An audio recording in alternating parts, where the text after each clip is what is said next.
So చూడండి ఇక్కడ మనకి టోటల్గా స్టార్టింగ్ ఏలో ఇనిషియల్గా గార్బేజ్ వాల్యూ ఉంటుంది.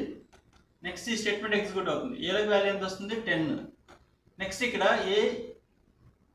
ఏ arithmetic assignment multiplication assignment a+2 అంటే మనకి ఏలో వాల్యూ ఎంత ఉంది 10 +2 అంటే +2. ఇక్కడ వాల్యూ ఎంత వస్తుందంటే 12 వస్తుంది. అయితే ఇక్కడ మనకి assignment operator, arithmetic assignments, bit wise assignments and increment and decrement operators ఇవి మాత్రమే వేరియబుల్కి వాల్యూని చేంజ్ చేయగలరు. కాబట్టి ఏలో వాల్యూ ఎంత ఉంటుంది 10 ఉంటుంది.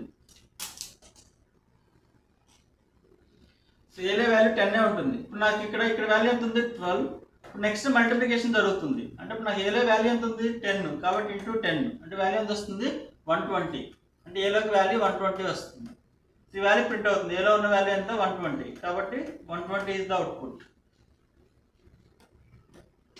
ఇక్కడ మనం గుర్తుపెట్టుకోవాల్సింది ఏంటంటే just increment and decrement operators, next assignment operator and bit wise assignments, arithmetic assignments and bit wise assignments ఈ ఆపరేటర్స్ మాత్రమే ఒక వేరియబుల్ యొక్క వాల్యూని చేంజ్ చేయగలరు.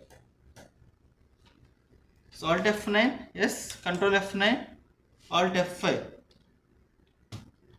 So 120 is the output.